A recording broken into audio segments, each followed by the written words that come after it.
এবার এরকম একটা পাত্র নিয়ে নিয়েছি, কারণ আমাদের কাছে কেক বেক করার জন্য কিছু নেই। এটার মধ্যে একটু অয়েল ব্রাশ করে নেব।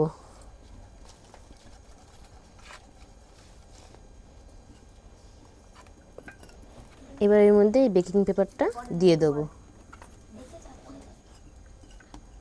এর উপরেও একটু অয়েল ব্রাশ করে দেবো।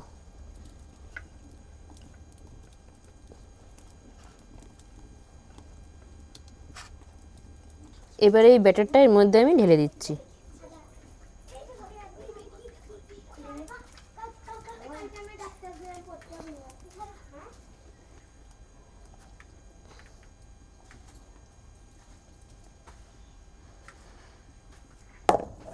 এটা এরকম ঠুকে ঠুকে একটু সেট করে নিচ্ছি, যাতে মাঝখানে কোনো গ্যাপ না থাকে।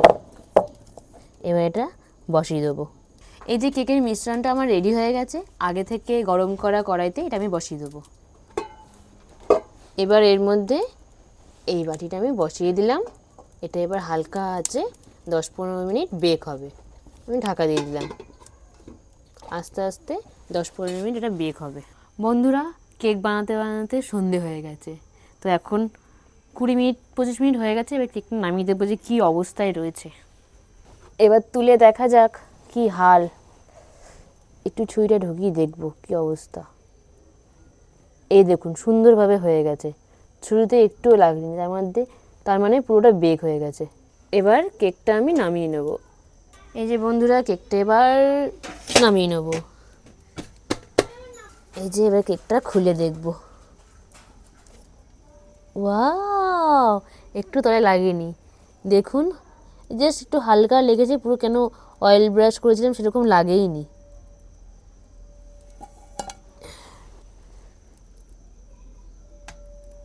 কি গরম বাবা।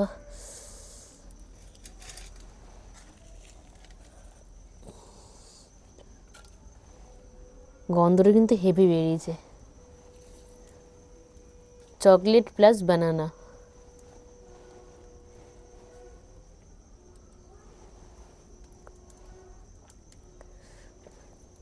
কেকটা কি নরমও হয়েছে। গরম বলে আপনাদেরকে সেভাবে দেখাতে পারছি না, কিন্তু দেখুন কি সুন্দর নরম হয়েছে।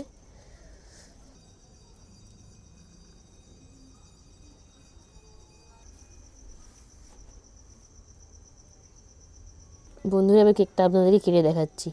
দেখুন কতটা নরম হয়েছে।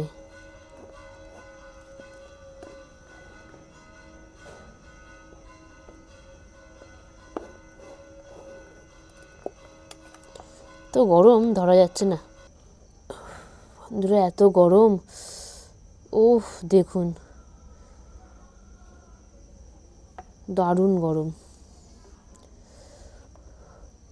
জাস্ট দেখুন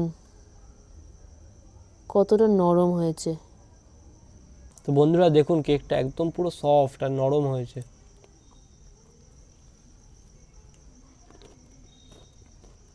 হেভি হয়েছে, তার মধ্যে গরম গরম কেক। আমি আগে কোনোদিনও খাইনি, এই প্রথম খাচ্ছি।